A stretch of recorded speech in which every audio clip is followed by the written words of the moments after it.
Donc, je vais vous parler, moi, de petit jeu, de ça.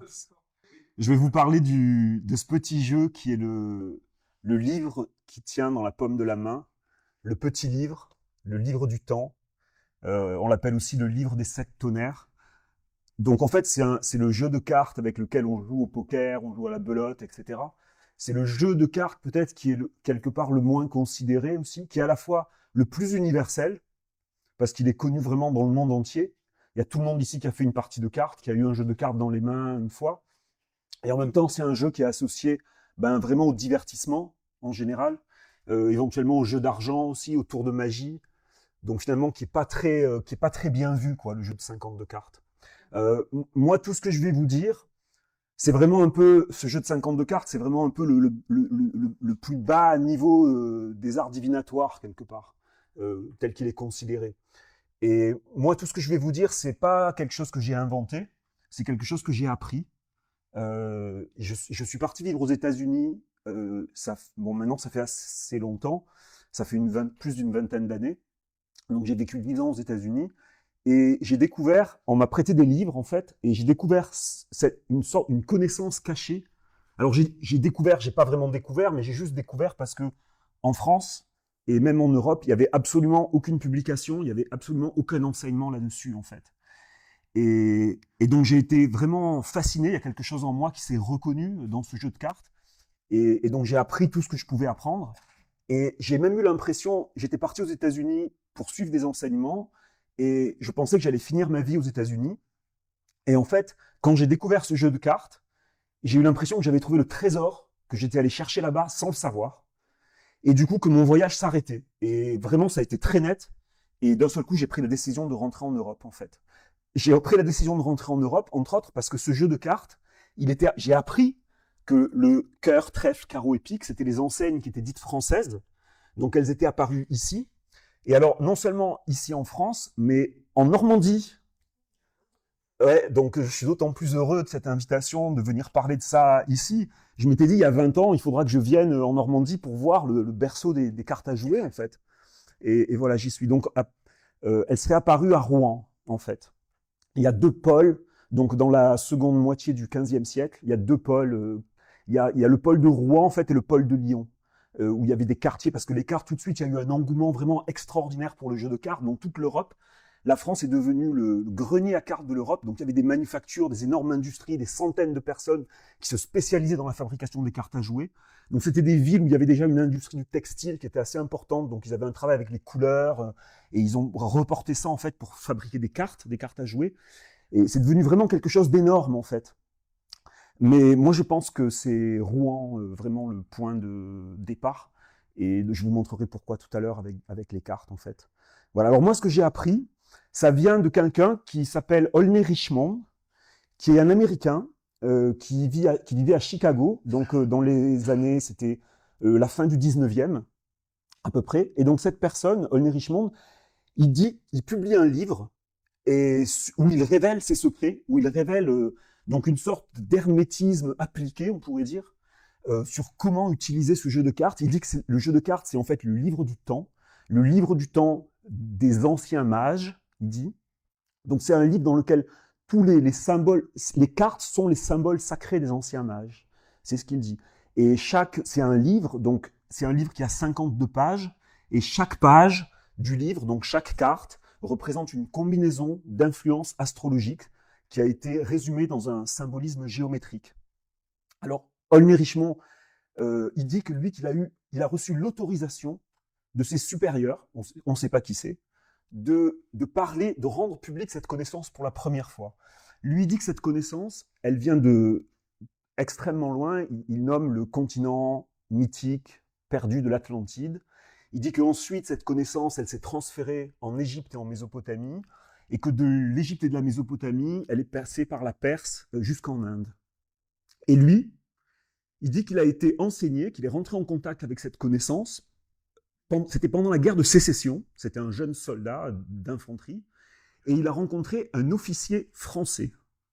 Un officier français qui l'aurait enseigné, qui lui aurait passé son savoir, en fait, et qui lui a donc appris les secrets dans le jeu de cartes, en fait.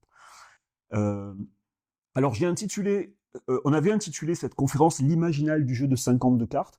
Je pense qu'un titre qui serait maintenant, avec du recul, qui serait un peu plus approprié, ça serait plutôt «Le jeu de 52 cartes, deux points, un pont entre le monde de l'imaginal et le monde de la vie de tous les jours», en fait. Vous voyez? Je pense que ça serait plus approprié. Mon sous-titre, c'est «Le livre du temps».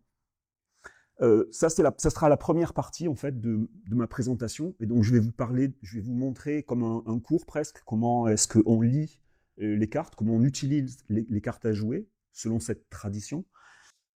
Euh, En sachant que je dis hein, le livre du temps, et en préparant la présentation, quelque chose qui m'est apparu, c'est que on utilise le même mot de temps que les anciens, mais en fait, ils ne voulaient pas du tout dire la même chose. Pour nous, le temps, c'est vraiment une succession d'événements qui ne vont pas se répéter. C'est ça le temps. Pour les anciens, c'était complètement autre chose.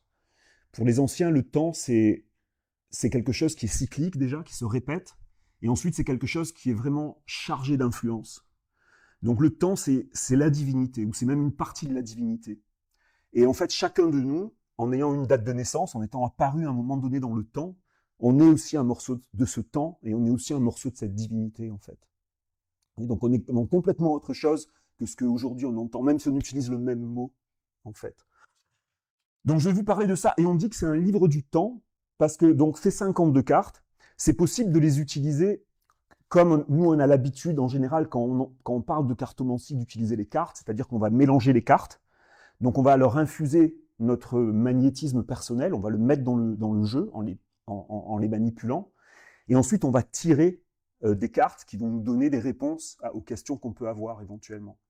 Holder Richemont, donc celui qui parle pour la première fois de ce jeu de cartes, il donne aussi une technique pour utiliser le jeu de cartes de cette façon, donc en mélangeant aussi les cartes. Lui, il ajoute quelque chose, il ajoute un protocole pour pouvoir synchroniser notre énergie avec le mouvement de la Terre, avec le magnétisme de la Terre en même temps. Mais donc on peut tirer le jeu de 52 cartes comme ça, c'est possible, hein, d'une manière intuitive finalement. Vous savez le nombre de combinaisons qui est possible avec un jeu de 52 cartes. Pour savoir, il faut faire 1 x 2 x 3 x 4 jusqu'à x 52. Donc c'est un chiffre qui a 22 zéros. Alors je sais pas si c'est vrai, mais ce que j'ai lu, c'est que c'était plus, parce que j'ai pas fait le calcul, c'était que c'était plus, si on tirait un jeu, on faisait un tirage toutes les secondes depuis le Big Bang, on n'en serait encore qu'à la moitié des tirages possibles. Ça fait beaucoup, hein. Donc ça veut dire que ce que ça veut dire en fait, c'est que chaque fois qu'on mélange les cartes et qu'on tire des cartes, qu'on expose le jeu de 52 cartes, c'est très possible que ce soit quelque chose qui soit unique et qui se répète jamais plus en fait. Vous voyez? Mais Olney Richemont, il donne aussi, et c'est ça qui est intéressant en fait, c'est ça qui est nouveau quelque part, c'est qu'il donne aussi une autre manière d'utiliser le jeu de cartes, qui elle est purement mathématique. Donc il ne dépend plus du magnétisme personnel, qui est vraiment similaire à l'astrologie en fait, au travail astrologique. Et c'est-à-dire que par rapport à notre date de naissance, donc par rapport au jour où on est arrivé sur cette terre, au jour d'aujourd'hui, on peut tirer 90 séquences de 7 cartes par rapport à chaque jour de l'année en fait. 90 séquences de 7 cartes qui ne bougent pas, qui sont toujours les mêmes, et qui vont faire un livre dans lequel on peut lire notre vie. Son livre à lui, il avait intitulé le livre du test mystique. Parce qu'il dit que ce livre, c'est un livre que l'on peut tester. C'est-à-dire, on peut aller dans notre passé, on peut aller regarder à 20 ans, quelle était la séquence de cartes qui me correspondait quand j'avais 20 ans. Et en fait, est-ce que les cartes parlent bien de situations ou de personnes que j'ai rencontrées, que j'ai connues, qui me sont arrivées, etc. Vous voyez? Et donc ensuite, on peut aller dans le futur et faire pareil. Vous voyez, donc c'est vraiment le livre du temps, un livre qu'on peut tester, qu'on peut mettre face à la réalité de ce qui nous est arrivé, de ce qui s'est passé en fait. Voilà, très semblable à l'astrologie. Donc il donne cette chose qui est impossible finalement à découvrir si on n'a pas la clé pour l'ouvrir. C'est impossible par soi-même de découvrir le mécanisme en fait qui permet ça. Et alors dans une deuxième, donc je vais vous parler de ça d'abord pour commencer. Et dans une deuxième partie, je voudrais vous parler du calendrier mésoaméricain. Ça, c'est vraiment tout nouveau. Ça fait 1 an que je m'intéresse à ça. C'était quelque chose qui était assez... c'est arrivé à moi un peu comme ça, par hasard, en fait, sans chercher. Et j'ai vu des parallèles incroyables avec nos jeux de cartes, que ce soit le jeu des tarots ou le jeu des 52 cartes, avec les calendriers mésoaméricains. Et donc, je voudrais vous parler de ça, vous partager un petit peu ça, parce que j'ai l'impression que ça ouvre des perspectives énormes, en fait, sur cette cartomancie, sur la cartomancie, sur ce qu'on connaît des cartes en général, en fait. Voilà. Alors, je vais rentrer dans le vif du sujet. Voilà, première partie, Astrocartomancie, le livre du temps. Astrocartomancie, c'est moi qui ai donné parce qu'il n'y a pas vraiment de nom pour nommer. On l'appelle, des fois, c'est le petit livre, le livre. Ça vient dans l'Apocalypse de Saint Jean, il y a un passage où il y a 7 tonnerres qui font retentir leur voix, la voix des 7 planètes. Et il y a l'ange qui donne à Jean un petit livre qui tient dans la paume de sa main, et il lui dit, tu mangeras ce livre, voilà, il sera doux dans ta bouche, mais amer dans tes entrailles. Et ensuite, tu iras diviniser devant les peuples, mais tu garderas ces savoirs secrets jusqu'à ce que le temps soit venu de les révéler, etc. Et donc, ce que disent l'ordre des mages, c'est que ce petit livre, c'est ça. Le petit livre qui tient dans la paume de la main. La voix des 7 tonnerres, c'est la voix des 7 planètes. Et le petit livre, c'est ça. C'est les anciens symboles, le livre de symboles, le livre du temps. Voilà. Alors, voilà notre jeu de cartes qui... vraiment, c'est un jeu de nombres, en fait. Hein. C'est un jeu de nombres et de structures géométriques. Donc, il y a 52 cartes, qui sont les 52 semaines dans l'année. Il y a 4 familles, donc les 4 saisons. Il y a 12 personnages, si vous comptez tous les personnages de la famille royale, ils sont 12, donc les 12 mois de l'année, les 12 signes du zodiaque. Si vous donnez le nombre 1 aux As jusqu'à 13 pour les rois et que vous additionnez tous ces nombres, vous trouvez 364, plus le joker. Donc vous avez exactement le nombre de jours dans une année. Vous avez aussi... Alors les cartes, ces cartes-là, on les appelle les cartes numérales ou les cartes de points. Vous voyez, de l'As jusqu'au 10. Et ensuite, les autres cartes, ce sont les personnages, en fait, court cards en anglais. Donc, là, vous avez 40 cartes aussi de points, du coup. Donc, vous avez le chiffre 40, hein, comme la traversée du désert, le grand cycle, en fait, de 40. Vous avez aussi 20 cartes rouges et 20 cartes noires. Donc, vous avez le chiffre 20 aussi, qui a été autrefois, chez nous, une unité de mesure, certainement, puisqu'on a 4 20. Vous voyez? Donc, ça a été une base, en fait, le 20. Vous avez le 10, hein, le système décimal. Vous avez le 3 aussi, donc le neutre pour le valet, le féminin et le masculin pour la reine et le roi. Donc là, en fait, vous avez les 2 couleurs pour le jour et la nuit. Donc là, ce que vous avez, en fait, c'est les arcanes dites mineures dans le jeu des tarots. Dans le jeu des tarots, la différence avec le jeu de 52 cartes, c'est qu'il y a une carte supplémentaire par famille. C'est le cavalier. Là, il n'y a pas de cavalier, vous voyez, il n'y a que 3 personnages, en fait. Et en plus, il y a 22 arcanes majeures, dites majeures. Donc là, on est vraiment dans les arcanes dites mineures. Quand on entend mineur, on entend la mine, les métaux. Et donc, par analogie, tout ce qui est en haut et ce qui est en bas, tout ce qui est en bas est comme ce qui est en haut, hein, l'adage hermétique. Donc, par analogie, on a les influences planétaires, les influences des métaux, les influences planétaires. Vous voyez ? Et donc, chaque carte va représenter un condensé d'influences planétaires. Et avec les 52 cartes, d'après les mages, on a toutes les influences planétaires à l'œuvre dans notre système solaire, en fait, dans notre monde. Alors là, je suis sur les enseignes, en fait, hein, les 4 enseignes. Le cœur, son symbolisme, c'est une flamme. C'est une flamme qui a été retournée. C'est une flamme à l'envers. Donc, c'est une flamme qui descend. C'est le feu qui descend. Donc, c'est l'incarnation des choses, en fait. C'est aussi une force de cohésion, la force qui donne la cohésion aux choses. Ça va représenter l'amour, ça va représenter l'amitié, ça va représenter tout le monde des sentiments, ça va représenter aussi le monde de l'enfance, ce qui n'est que sentiment, en fait, le monde de l'enfance, le monde des animaux aussi, le royaume animal. Et c'est l'idée d'un commencement, puisqu'il y a cette incarnation, c'est le feu qui descend, c'est le feu qui nous anime, qui brûle au fond de nous, c'est le feu qui anime le monde aussi. Et donc c'est ce feu qui descend, qui vient incarner en fait, amener la vie en fait. Ensuite vient le trèfle, parce qu'il faut voir qu'il y a une progression dans les cartes. Donc là vous avez l'enfance, là vous avez l'adolescence, le printemps de la vie et l'été de la vie. Donc le trèfle c'est la connaissance, vraiment. Il y a cette idée d'expansion. Dans le trèfle, vous avez trois, vous avez l'idée en anglais, vous avez le tree, hein, l'arbre, en fait, donc avec les branches, le tronc et les racines, c'est les trois parties de l'arbre qui sont à la recherche sans arrêt de nutriments dans le sol, de lumière dans le ciel. Donc il y a cette idée de connaissance, en fait, qui est à la recherche, cette idée d'être à la recherche de choses.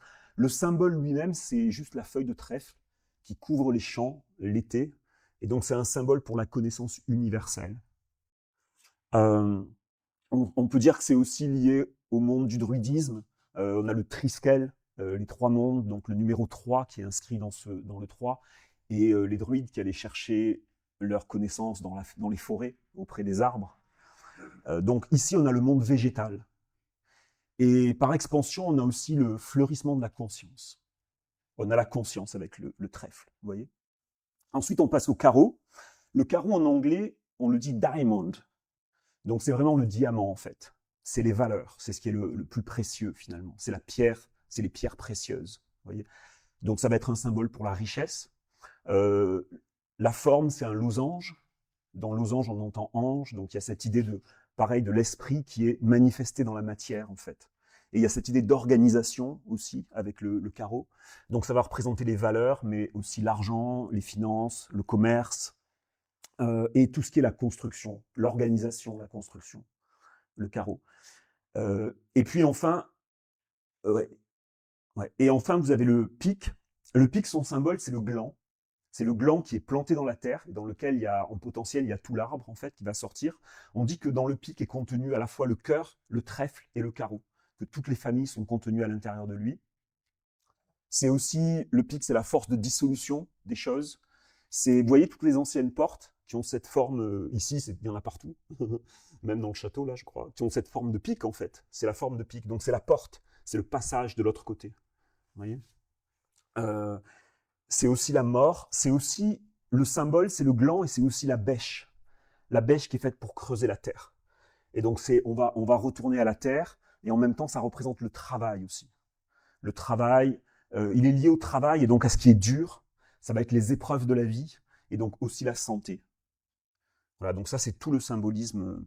Et en fait, c'est les anciens qui avaient vraiment comme divisé l'énergie en quatre entités, en quatre morceaux, en fait, hein, tout ce qui existe, finalement. Ouais. Alors, je passe au suivant, où j'ai mis les rapports avec les cartes des tarots, en fait. Et ça, c'est parce que c'est intéressant. Donc, le cœur qui correspond à la coupe, le trèfle au bâton, le carreau au denier et le pic à l'épée.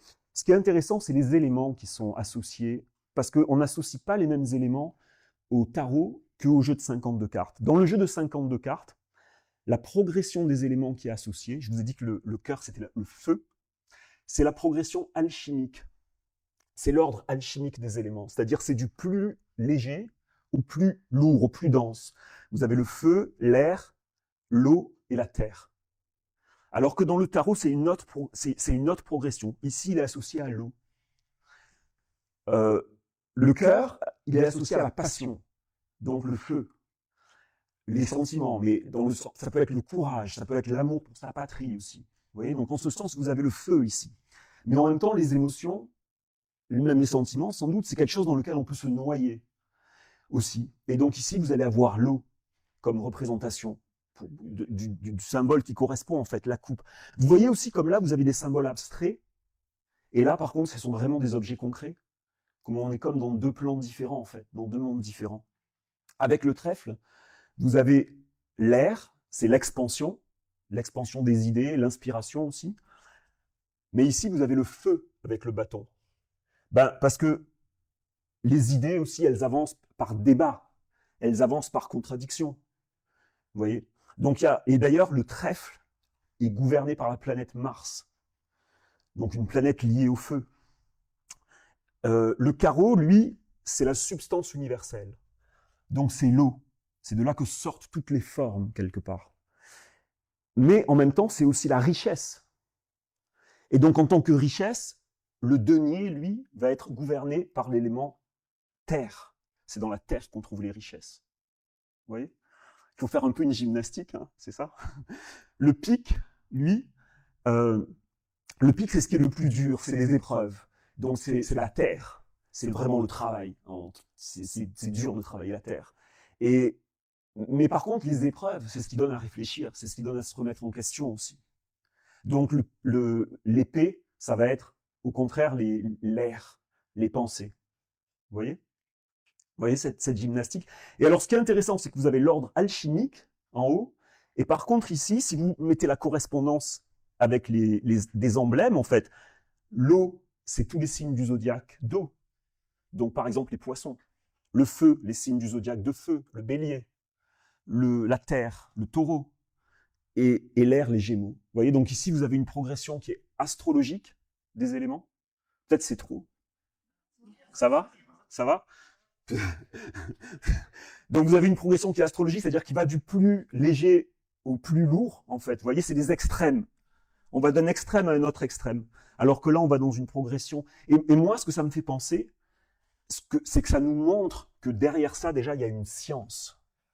Vous voyez, il y a une organisation, il n'y a rien qui est fait au hasard, en fait. Tout ça, c'est construit, en fait. Derrière, il y a quelque chose qui soutient tout ça. J'aurais presque pu intituler ça peut-être une science du monde de l'imaginal, le jeu de 52 cartes, vous voyez, pratiquement. Alors, je passe au suivant. Là, je vais vous montrer, on voit très, très clairement ici. Alors ça, c'est les emblèmes de Rouen. Ça, c'est une des premières planches qui sortent de la ville de Rouen. Vous voyez, c'est que les personnages, en fait. Vous avez tous les personnages du pic, du carreau, du trèfle et du cœur. Et pareil là-bas. Là-bas, j'ai mis des cartes qui datent. Ça, c'est des cartes ah ouais, je peux lui montrer avec ça, en fait. Ça, c'est des cartes qui datent de la guerre de sécession, plus ou moins. C'est le jeu dit américain.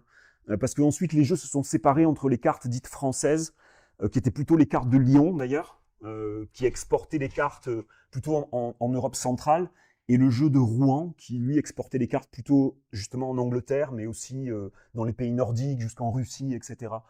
Et ce que vous allez voir, c'est les regards des personnages dans ces cartes, comment ils sont indiqués. Vous voyez que le pic, le valet de pique, bon déjà il n'a qu'un œil, le valet de pique. Vous allez voir les personnages qui n'ont qu'un œil. Vous avez le valet de pique, le roi de carreau ici, d'accord, et le valet de cœur. Et vous voyez que c'est pareil ici. Vous avez le roi de cœur, le valet de cœur, pardon, le valet de cœur, le roi de carreau et le valet de pique. Ils n'ont qu'un œil, ces trois cartes. Alors il y a une raison pour ça. On verra si je vous la donne ou pas, mais peut-être c'est pas important. Non, parce que c'est beaucoup d'informations, donc vous allez voir. Ouais. Vous allez me prier d'arrêter au bout d'un moment, vous allez voir. Non, pas maintenant. Mais alors, ce que je vais vous montrer là, c'est autre chose. Ce que je vais vous montrer là, c'est autre chose. C'est les regards. Parce que vous voyez, lui, il regarde il regarde pas le pic. Vous voyez, il tourne la tête. Et elle, pareil, la dame de pique. Elle tourne de l'autre. Et lui aussi, ah mince, vous le voyez pas, lui. Mais ouais, vous voyez que là, l'emblème, il est de l'autre côté. Vous voyez, il regarde pas le pic, lui, aussi. Hein? Et là, c'est pareil, vous voyez, là c'est plus clair. Vous voyez, il regarde pas, il regarde de l'autre côté. Les trois, ils regardent de l'autre côté. Vous voyez? Par contre, lui, il regarde. Tous les trois, ils regardent. D'accord? Tous les cœurs aussi, pareil, ils regardent. Vous voyez, les cœurs, ils sont ici, ils regardent, pareil.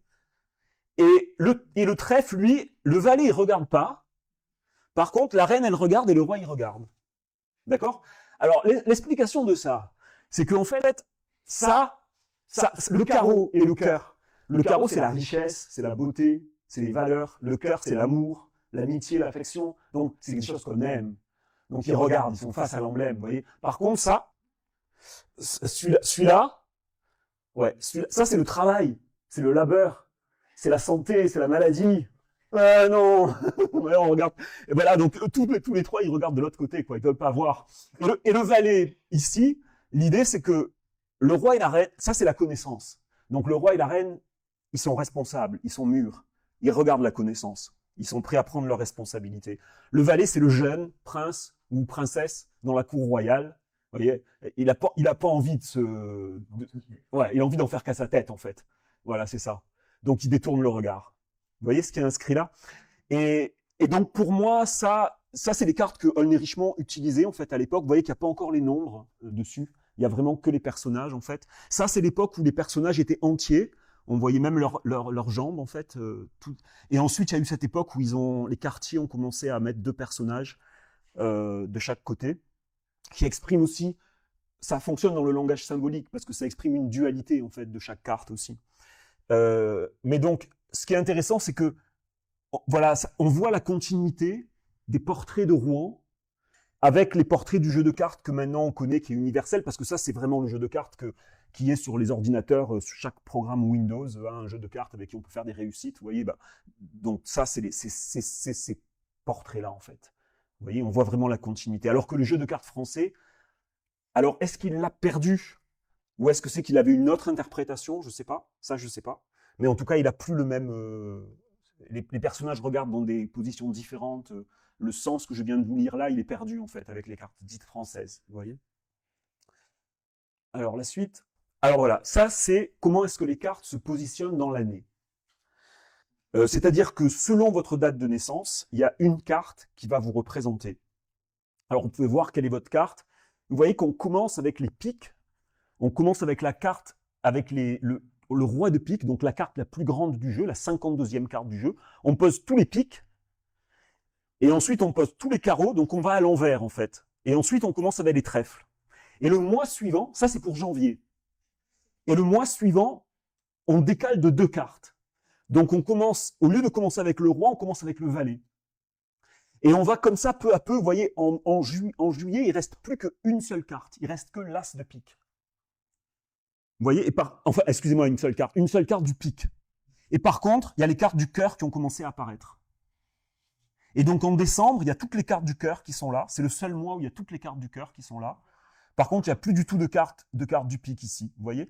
Et donc ça, tous ces anniversaires-là, c'est le pique. Et tous ces anniversaires-là, c'est le cœur. Donc il y a beaucoup moins de cœur et de pique dans l'année que de trèfle et de carreau. Vous voyez? Ça, on peut voir ça. Alors après, déjà là, il y aura des choses à lire. Ça, ce que vous trouvez, chaque carte que vous trouvez, les anciens, ils diraient que c'est la loi qui vous gouverne. Il y a un nombre et il y a un emblème, et ça représente la loi qui vous gouverne. Déjà ici, on pourrait lire beaucoup de choses. Vous voyez que l'hiver commence avec les piques, qui est le gland, donc il y a tout le potentiel en fait qui est à l'intérieur, mais il y a une carapace, c'est encore fermé. Ensuite viennent s'ouvrir les carreaux, qui est l'organisation, la beauté. Il y a quelque chose qui sort en fait de ce germe finalement, de ce qui est en germe.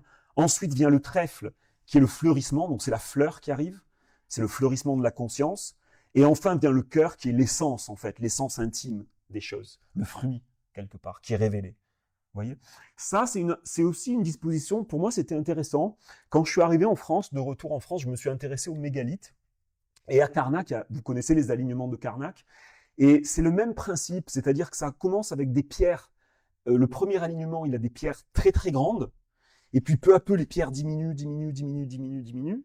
Et quand on change d'orientation, il y a un second alignement qui commence en fait.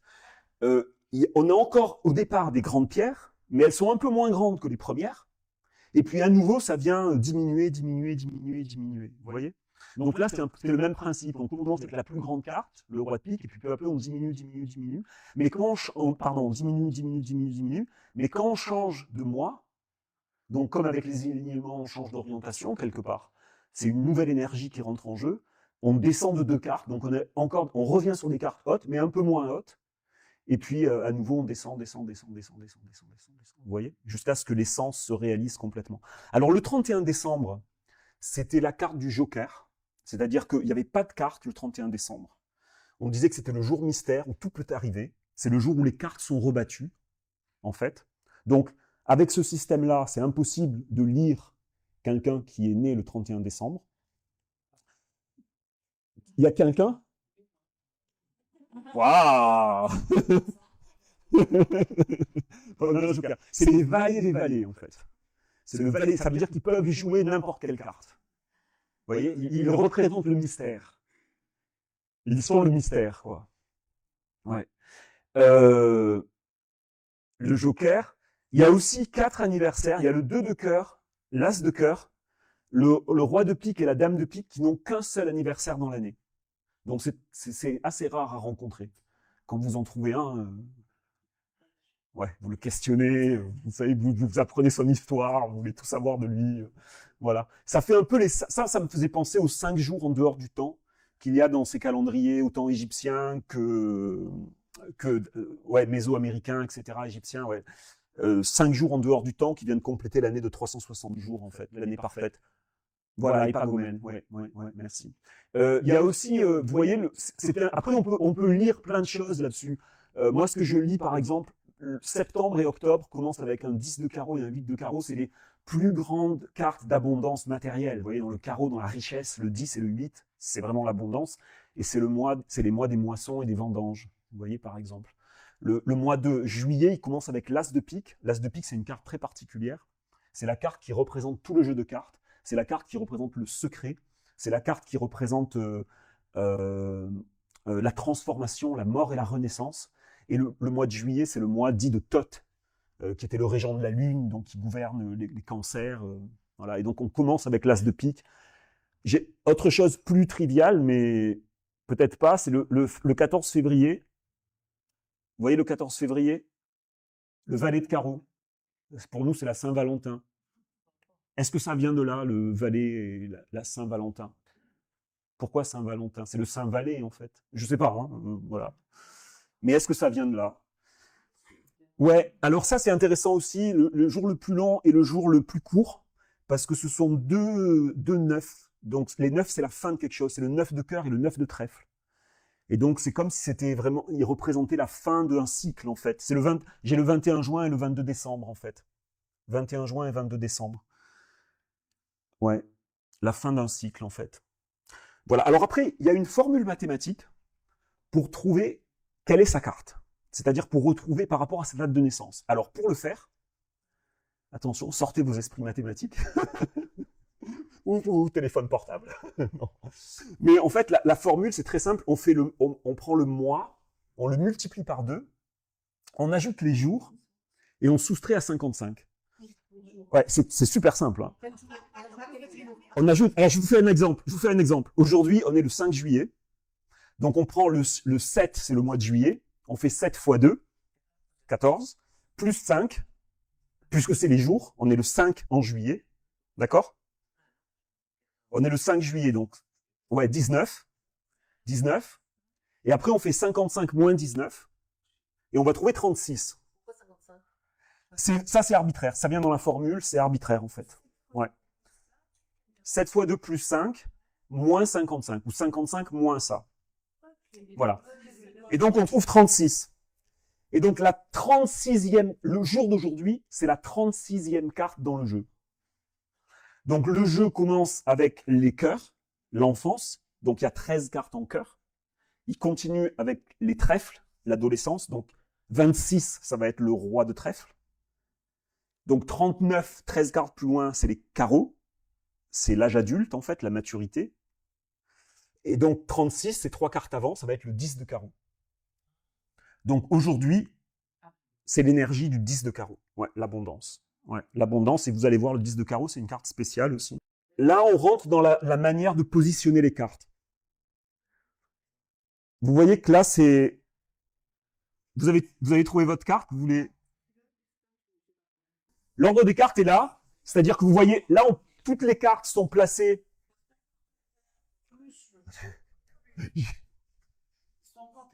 Je vous le donne après. Après, je vous le donne. Si vous voulez, je vous envoie un email.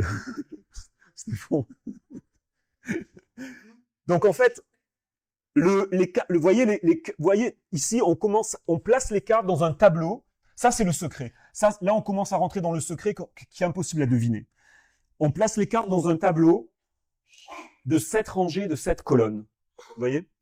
Donc, chaque colonne est gouvernée par une planète.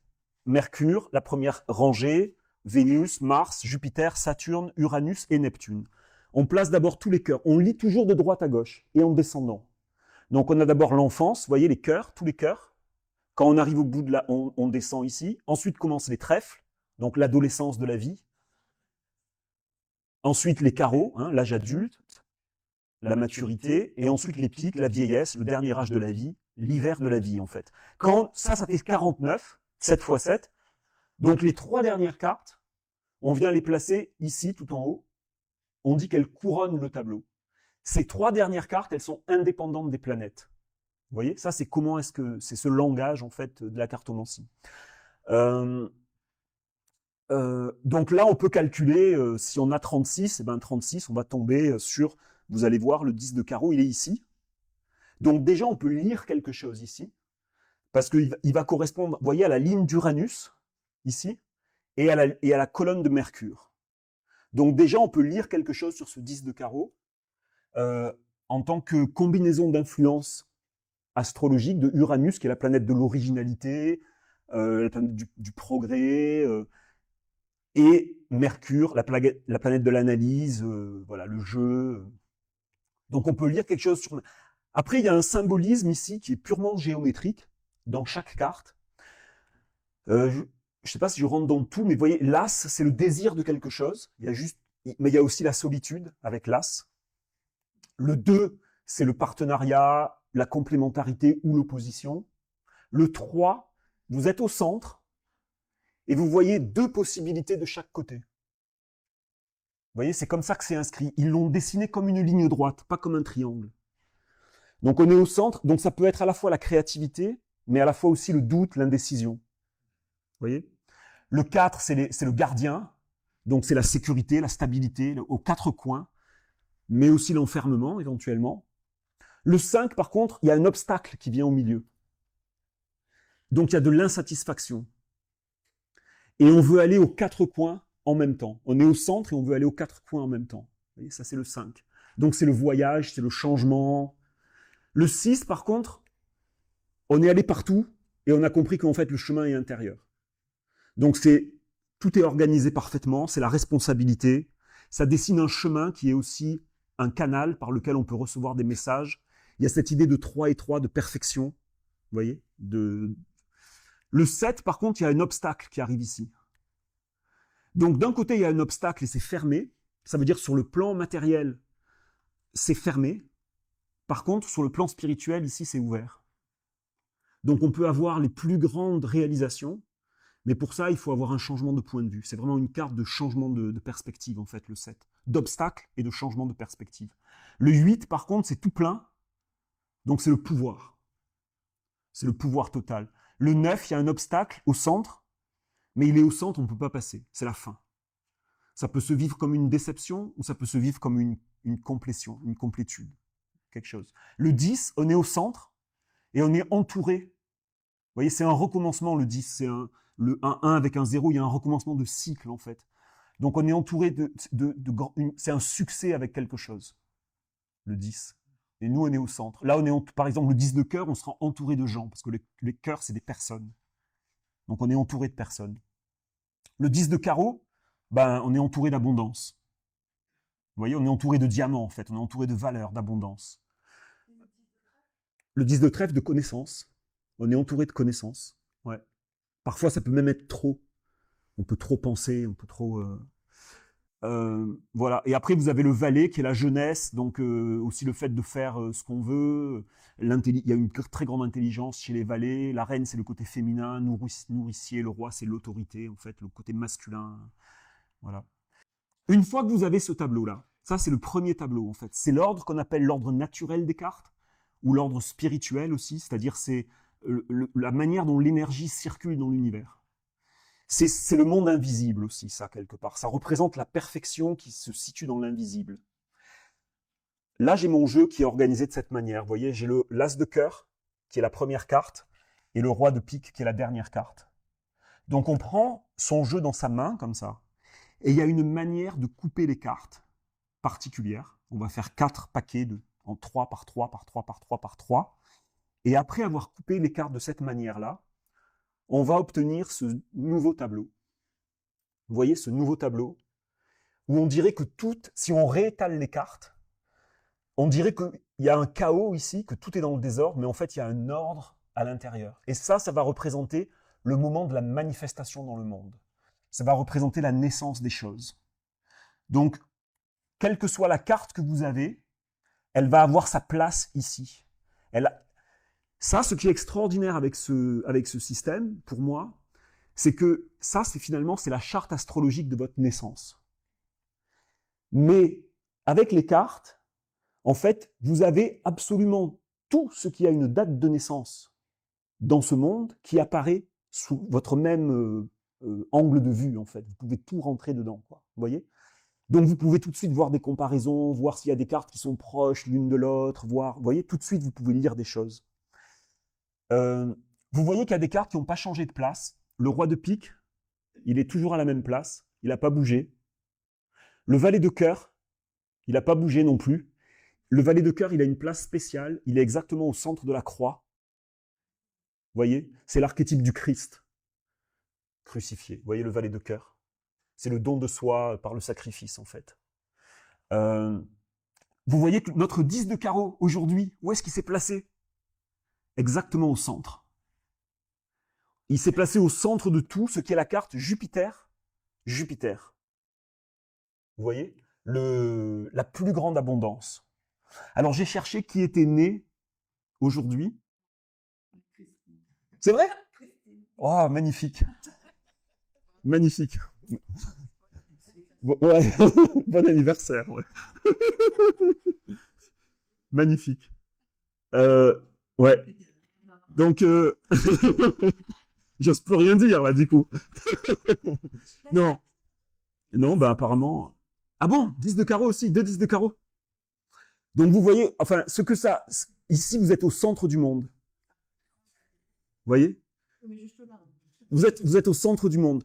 Ce qui veut dire, souvent, ça veut dire que dans leur vie, sans qu'ils le cherchent, en fait, ils se retrouvent au centre de quelque chose, au centre d'un groupe, au centre de leur monde proche. C'est vrai ? Je sais pas. Non, peu importe. Mais voilà. En tout cas, j'ai cherché. Alors, j'ai trouvé. J'ai trouvé plusieurs. Et alors ça, c'est super à faire. Surtout, moi, j'adore faire ça pour les personnages célèbres, en fait. Et puis ça, on va de un à l'autre. J'adore avec toutes les histoires, en fait. Hein. Trouver comment est-ce que avec juste parce que c'est une loi, quoi. Juste un symbolisme géométrique très simplifié, en fait. Et comment on arrive à faire tourner toutes les histoires qui viennent s'agrafer autour et qui viennent vraiment donner de la chair, en fait. Et il y a un moment donné, quand on trouve pour chaque histoire, en fait, hein, chacune des histoires qu'on porte ici, chacun d'entre nous, quand on trouve la clé, comment est-ce que le symbole se connecte à ce qu'on a vécu ou à ce qu'on vit, c'est comme si d'un coup la carte, elle devenait vivante. C'est très impressionnant comme sentiment, parce qu'on peut lire vraiment toutes nos histoires ici, dans ce langage symbolique.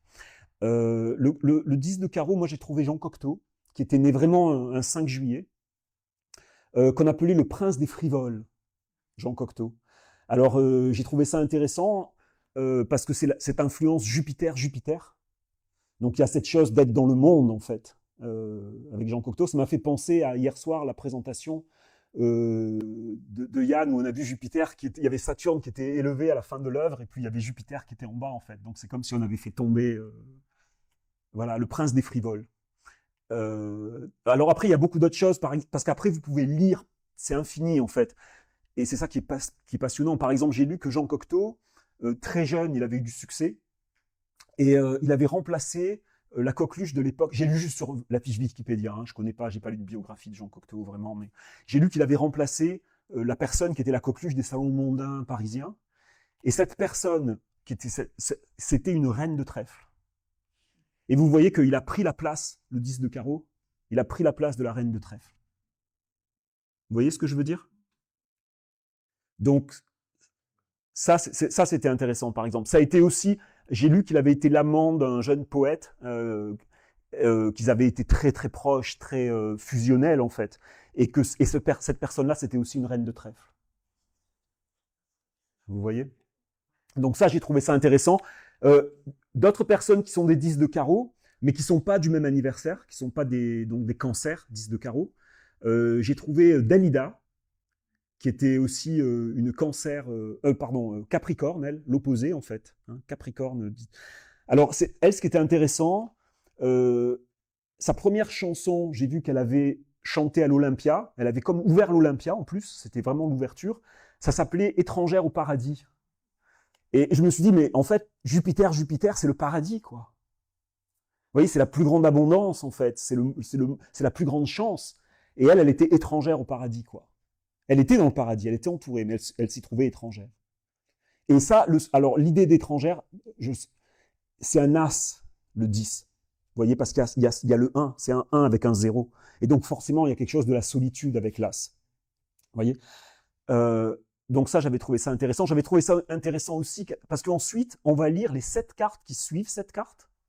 Donc ça va être la première carte, c'est Mercure, ça va être Vénus, ça va être Mars. Vous voyez, on va reporter les planètes sur les 7 cartes qui suivent. Quand on arrive là, on descend, Mars, Jupiter, Saturne. Saturne, 5 de cœur. Elle raconte que sa vie amoureuse, sa vie affective, qu'elle n'a pas eu de vie affective, en fait. Elle raconte que ça a été toujours un désastre. Bon, ça, après, c'est chacun. Toutes les cartes peuvent se vivre à plein de niveaux différents, en fait, de conscience et de. Pourquoi vous lisez de gauche Toujours de droite à gauche. Toujours de droite à gauche. La lecture se fait de droite à gauche, toujours. Ouais. Vous voyez ici, l'as de cœur, et on descend. Donc, on reporte la même direction, la même orientation. Voilà. À cause de la magie arabe. Oui, tout à fait, tout à fait, tout à fait. Alors après, bon, je pourrais disserter encore là-dessus. Qu'est-ce que je pourrais vous dire là-dessus aussi que j'ai pas dit? J'ai plein d'exemples avec des 10 de carreau, mais je sais pas. J'ai cherché, comme il s'appelait le prince des frivoles, j'ai cherché qui est-ce. D'un seul coup, j'ai pensé à Prince. Vous savez, le chanteur Prince. Et je me suis dit, mais quelle carte il est, Prince? Ouais, ben en fait, il est un 10 de carreau. Prince, c'est aussi un 10 de carreau. Et pour moi, ce qui était rigolo aussi, c'était que Prince, à l'époque, il y a eu une sorte de compétition avec Michael Jackson. Michael Jackson, c'était le roi de la pop et tout ça, et puis il y avait Prince qui est arrivé. Et en fait, Michael Jackson, c'était un 10 de cœur. Vous voyez comme ils sont tous les deux ici au centre, collés l'un à l'autre. Et en fait, Prince, il a pris les devants, il a pris le dessus, parce qu'il est devant. D'un seul coup, c'est devenu à propos de Prince, c'était plus à propos de Michael Jackson. Vous voyez? Donc vous pouvez lire tout de suite des choses très simples en fait là-dedans. Et vous pouvez lire à la fois. Alors après, les 7 cartes qui suivent, elles vont représenter à la fois des planètes. Donc là, par exemple, le 8 de pique, ça va être Mercure. Donc tout ce qui représente Mercure, l'intellect, c'est aussi leur enfance. C'est aussi l'enfance de ces personnes-là. Donc il y a eu du pic. Donc le pic, ça va représenter quelque chose qui n'est pas facile éventuellement, mais en même temps, il y a un pouvoir de surmonter les choses parce que c'est un pouvoir, le 8. C'est très intéressant parce que vous voyez que le 8 va déplacer le roi ici. Il y avait un roi avant, à cette place. Et donc le roi, vous allez voir que Cocteau, je ne sais pas si son père s'est pas suicidé quand il était petit. Enfin, il y a beaucoup d'histoires avec le père ou avec une figure masculine. Vous voyez, comme le roi, en fait, qui est vécu comme problématique ici dans l'enfance, par exemple. Ensuite, l'as, par contre, c'est Vénus. Le carreau, mais donc ici, on peut lire des influences sur la personnalité par rapport aux planètes, mais on peut lire aussi des cycles de la vie. Ça veut dire que la première carte, si on considère le cycle total de la vie, on va considérer des cycles de 13 années, des très grands cycles en fait. Donc chaque carte va représenter 13 ans de la vie de la personne. Ça va être l'enfance, jusqu'à 13 ans. Ça va être jusqu'à 26 ans. Ça va être jusqu'à 39 ans. Ça va être, etc., etc., etc. Vous voyez? Et après, si on considère des cycles de 7 ans, chaque carte va représenter juste une année. Donc ça veut dire qu'on peut dire que la première année quand il est né, Jean Cocteau, les 10 de carreau, c'est cette carte qui va gouverner leur année. C'est cette énergie du 8 de pique. La deuxième année, c'est cette carte. La troisième année, c'est cette carte. On peut le faire pour cette carte. Quand on veut passer à la 8e année, il faut qu'on recoupe ce tableau et on obtient un autre tableau. De la même façon qu'on est passé de là à là, on va passer de là à un autre tableau. Et c'est dans cet autre tableau, dans ce nouveau tableau, qu'on va lire la carte la suite de la vie, en fait, du cycle de la vie. Si on considère, ça devient compliqué. Hein. Ouais. Ouais, c'est beaucoup. De l'un à l'autre, c'est une coupe qu'on fait avec les cartes. C'est-à-dire, la coupe, ça consiste à, j'ai mon jeu de cartes, qui est exactement, non, il est rangé exactement dans cet ordre. Il est exactement rangé de l'as de cœur jusqu'au roi de pique. Donc il est dans un ordre, il est ordonné. Et je vais couper les cartes 3 par 3, je vais faire des paquets comme ça, d'une manière, toujours la même. Et à la fin, quand je vais rassembler mon jeu et que je vais l'étaler, il va faire ça. Donc c'est mathématique en fait. C'est comme si un algorithme mathématique en fait. Et ensuite, de là, je peux passer à un autre tableau. Et les trois dernières, elles vont en haut. Elles vont en haut, ouais. Elles se placent au-dessus. Ouais, Ça veut dire quoi qu'elles soient en haut? elles sont indépendantes des planètes. Ces trois-là, ouais, elles sont indépendantes des planètes. Pourquoi ces trois-là et ces trois-là? Qu'est-ce qu'elles ont de... C'est l'algorithme. Alors, vous voyez que là, il y a une carte qui n'a pas bougé, il y a une carte qui est restée la même, mais il y a deux cartes qui ont changé. Donc, ça veut dire que vos cartes, au fil de votre vie, elles vont bouger. Elles vont changer de place. Et à un moment, vous allez vous trouver là-haut, sur cette ligne de la couronne. Et en général, c'est des moments très significatifs dans la vie de quelqu'un. Vous comprenez? Comment qu'elles sont quand elles vont arriver là? Eh ben, il faut m'appeler. Et...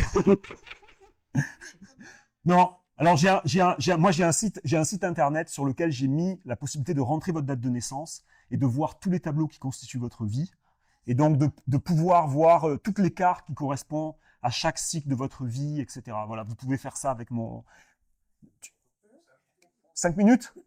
5 minutes? Non. Non, c'est... Alors, je passe 10 minutes? Ouais, d'accord. Alors, je passe à la suite. Pourquoi il y a 8 tableaux? Je n'ai pas compris la suite. Parce qu'en fait, il y a 90 tableaux qui vont correspondre chacun aux âges de votre vie différents. Et donc, en fonction de notre carte, elle aura été déplacée dans un autre endroit et il y aura une autre séquence de cartes devant. Et on peut lire donc des cartes pour chaque année de notre vie. Donc, si on lit notre année, on peut lire par groupe de 52 jours. C'est 7 cartes qui correspondent à 7 fois 52 jours qui font une année.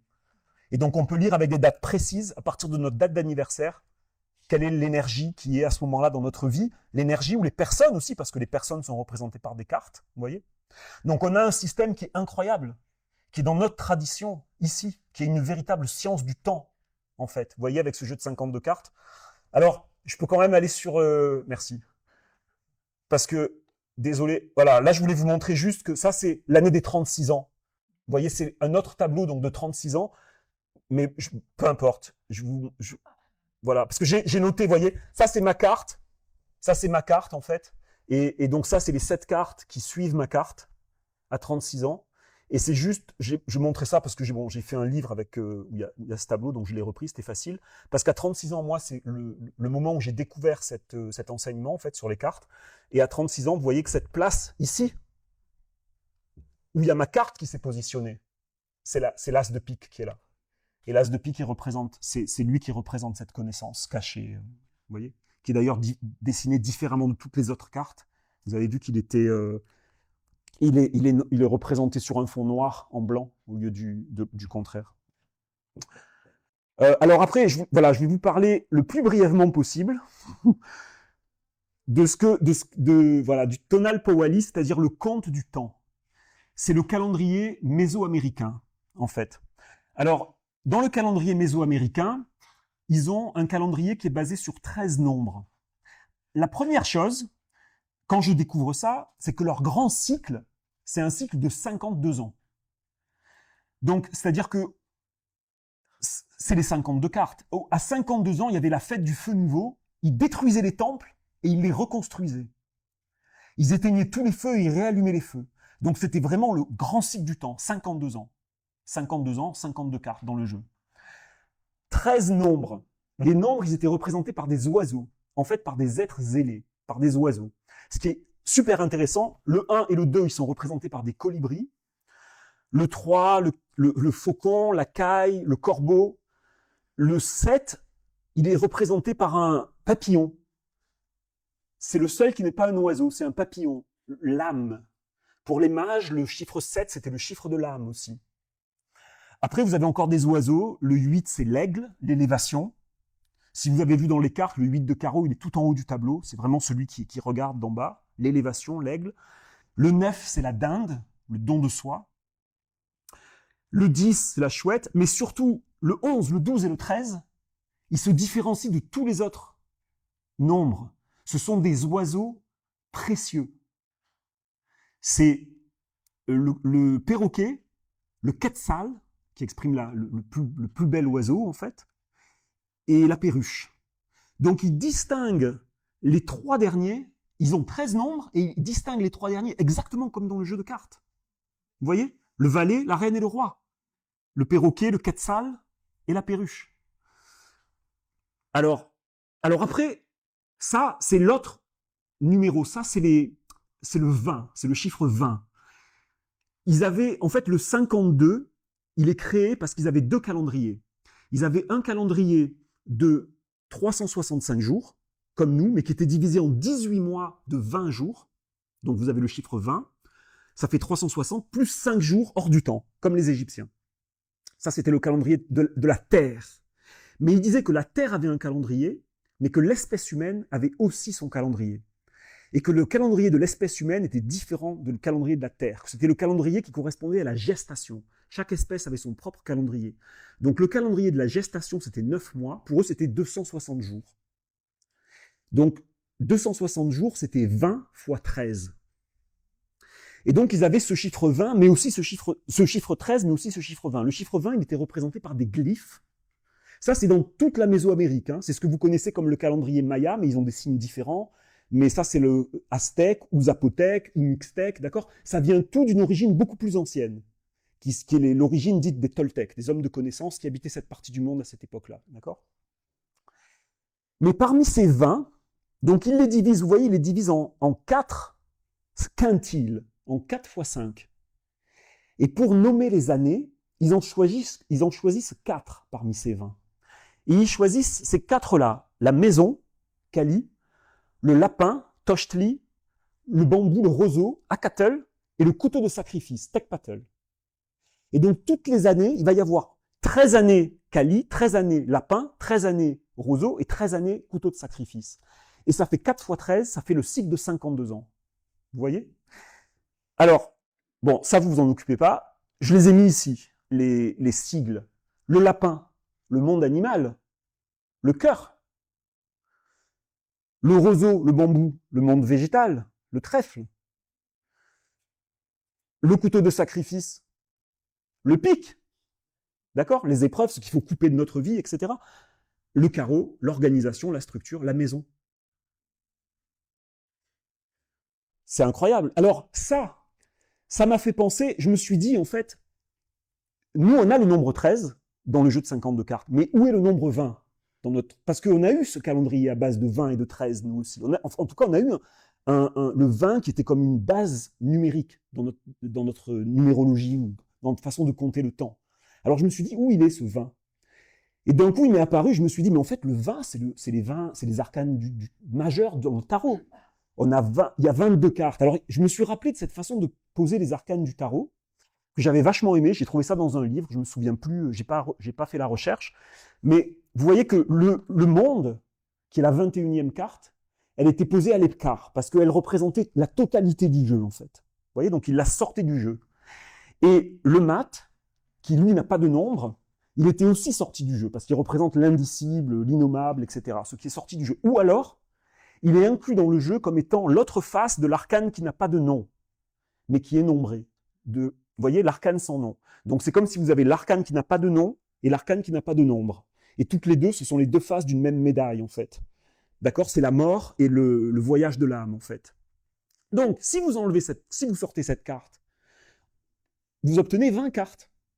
Et alors, j'adorais cette présentation parce qu'elle est mise en 5 aussi, comme ils faisaient avec le calendrier ancien Toltec. Ils partaient de là, le début, l'énergie du départ, le battleur, la première énergie. Puis ils montent, ils arrivent jusqu'au pape. Donc c'est ce qu'il y a le plus haut, c'est la relation avec le ciel. Vous voyez, il y a les colonnes qui font la relation avec le ciel. On est arrivé au sommet. Donc après le sommet, on peut que redescendre. Donc on descend et on arrive sur la roue, 5 cartes plus loin. Et comme il y a la roue, il y a une inversion, il y a un changement. Donc on change de direction, on descend vers le bas. On descend vers le bas de 5 cartes et on arrive au diable, qui est les forces telluriques, en fait. On est arrivé jusqu'au plus profond. Donc quand on est arrivé tout en bas, on peut que remonter. Donc on remonte et on arrive à la résurrection. On sort de la terre. Vous voyez le jugement, en fait. Il y a les 3 personnages qui sortent des cercueils. On est résurrecté. Donc j'ai vachement aimé ça. Et ça m'a donné l'idée de positionner les cartes comme ça. Les cartes du tarot, donc en fait, vous avez le 1, le 2, le 3, le 4, le 5, le 6, le 7, le 8, le 9, le 10, le 11, le 12, etc. Vous voyez, dans l'ordre comme ça. Parce que c'est ce qu'ils font dans le calendrier Toltec. Ils les positionnent en 5 comme ça, en colonne de 5. Et quand j'ai fait ça, tout de suite, c'était évident que ça fonctionnait avec les cartes du tarot. C'est-à-dire que là, vous avez tout ce qui est en rapport avec l'enseignement. Vous avez l'intelligence universelle ici, qui est représentée par le battleur. L'enseignant, celui qui fait le pont entre ce monde et le monde intelligible. L'ermite, l'hermétiste avec un H, celui qui va à la recherche des secrets, de la vérité. La mort, l'enseignant suprême. Dans toutes les traditions, la mort, c'est un enseignant, avant toute chose. On le nomme même pas ici. L'étoile. Alors l'étoile, c'était vachement intéressant parce que d'un coup, ça m'a éclairé sur ces cartes-là. J'avais vu déjà l'étoile représentée comme l'astrologue ou comme le mage aussi, qui est à la suite de l'étoile. Vous voyez, donc c'est la connaissance avec l'astrologie en fait. Donc là, vous avez une colonne qui représente en fait tout ce qui a un rapport avec la connaissance. La deuxième colonne, le monde de la dualité. La papesse qui tient le livre ouvert avec les 2 pages du livre, les 2 pages de la nature, du livre de la nature. L'amoureux avec le choix entre le vice et la vertu, la voie qui nous mène à notre cœur ou la voie qui nous en égare, vous voyez. Les hauts et le bas dans la roue du destin.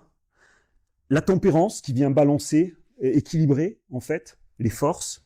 Et la lune, cette force de l'inconscient, en fait, qui attire avec les 2 chiens, les 2 tours, donc le monde sublunaire, le monde de la dualité. Vous voyez, donc ici, vous avez vraiment la dualité qui est exprimée. Ici, vous avez la force vitale, l'impératrice, l'expression, la force d'expression, de création, le chariot, la victoire, s'orienter vers un but, la force, la volonté, maîtriser ses instincts animaux, le diable, la vitalité profonde, vous voyez. Et le soleil, l'âme qui sort au soleil, en fait, à la lumière. Et puis le dernier, vous avez tout ce qui a un rapport avec la justice, avec la balance, qui est la pesée des âmes aussi. Donc, quelque chose qui se passe à l'intérieur, profondément. L'empereur qui est assis, qui vient rendre la justice, avec les ailes de l'aigle qui sont repliées, vous voyez, en pose. La justice, donc, qui vient balancer, voilà. Et puis, là, c'est vraiment la pause, quoi. Dans le monde Toltec, ils disent que c'est le monde du repos. Ils l'appellent comme ça, le mitla, le monde de la mort, le monde de l'autre côté, vous voyez, où on ne peut plus être actif, en fait. Et puis la tour, donc le jugement aussi, hein, le jugement de l'empereur qui fait la justice, ou l'illumination qui est donnée. Voilà, je ne sais pas si je m'exprime super bien, mais j'essaie d'aller vite. Et je finis avec ça parce que ça, c'est exactement les 4 forces qui sont représentées dans le monde Toltec ancien. Vous avez Quetzalcoatl, qui est le dieu de la connaissance, de l'illumination, de l'Est, qui est associé à la planète Vénus, à l'étoile. Ici, vous avez Xipetotec. Xipetotec, c'est l'écorché, notre seigneur l'écorché. C'est celui qui porte la peau, donc qui peut porter la peau de l'autre aussi. Donc cette idée de dualité, de pouvoir se mettre à la place de l'autre, etc. Xipetotec. Vous avez ici Huitzilopochtli, qui est c'était le dieu de la guerre aztèque, mais c'était le dieu du soleil, le dieu de la volonté, le dieu de la force. Et vous avez tout le soleil ici, et tout à voir avec la force, l'expression, la volonté, la vitalité. Et enfin, vous avez Tezcatlipoca, qui est le miroir fumant, les miroirs, hein, le miroir fumant, le miroir dans lequel on ne se voit pas, mais qui nous renvoie à l'intérieur de nous-mêmes, avec la pesée de l'âme et le jugement. Voilà, donc ça, c'était juste pour finir, j'ai cette image-là, parce que quand il y a ça qui m'est venu, je me suis dit, mais en fait, on dit toujours que le tarot vient de la Chine, qu'il est venu à travers l'Est, etc., l'Inde, etc., pour arriver ici. Mais en fait, bon, par provocation, il vient du monde Toltec. Et alors, mais en fait, alors là-dessus, c'est tellement frappant, en fait, les similarités. Alors, moi, j'ai plusieurs hypothèses. Est-ce que c'est en fait que il y a, comme le disent les traditions, il y a eu une civilisation originelle, l'Atlantide éventuellement, et qu'elle s'est séparée ensuite d'un côté en Égypte, de l'autre côté en Amérique du Sud, en fait, centrale, et qu'elles ont évolué indépendamment l'une de l'autre.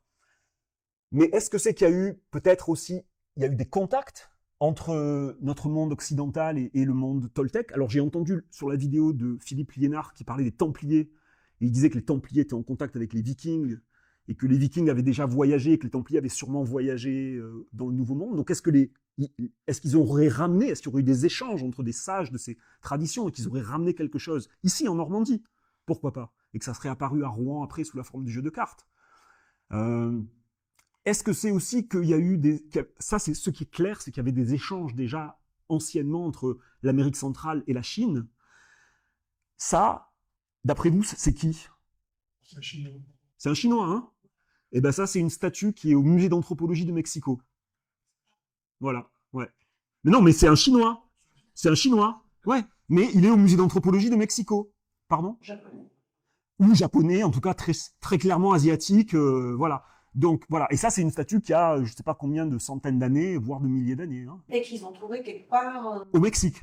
C'est pas quelque chose qui a été ramené de Chine. C'est peut-être été ramené de Chine il y a longtemps. Alors ça a peut-être été ramené de Chine il y a longtemps, ou alors c'est que c'était quelqu'un, ça représentait quelqu'un qui était voilà.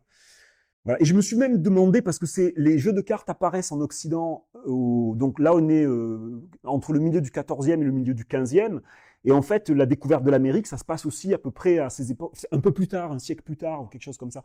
Mais je me suis dit, est-ce que ça pouvait être aussi qu'il y avait eu une sorte de rencontre dans la conscience, parce qu'il y avait des mondes qui allaient se rencontrer, il y avait des choses qui avaient pu passer d'un monde à un autre. En tout cas, je trouve ça très intéressant, enfin moi ça m'a beaucoup intéressé par rapport à ce que ça pouvait donner comme... sens à nos jeux de cartes, c'est-à-dire la compréhension qu'en fait derrière il y a bien plus que des cartes et il y a vraiment une science en fait, il y a une connaissance quoi, et qu'on en a perdu énormément, on en a des bribes en fait, mais il y a beaucoup de choses qui sont oubliées et qu'il y avait vraiment une connaissance du temps, une utilisation du temps. C'est peut-être une connaissance universelle qui a été Oui. en différents endroits de la planète sans que les gens soient ça. Oui, voilà, c'est aussi possible. C'est aussi possible, sans que les gens se concernent à travers la conscience. Et donc c'est intéressant pour moi aussi parce qu'en apprenant des choses sur ce calendrier toltèque, d'un seul coup ça m'ouvre des perspectives par rapport à comment interpréter les jeux qu'on a chez nous en fait. Et ce qu'il y a... Pourquoi il n'y a pas la réponse dans les cartes? Ah ben il y a des réponses dans les cartes, ça dépend des questions qu'on pose aussi. Il faut savoir poser. Oui.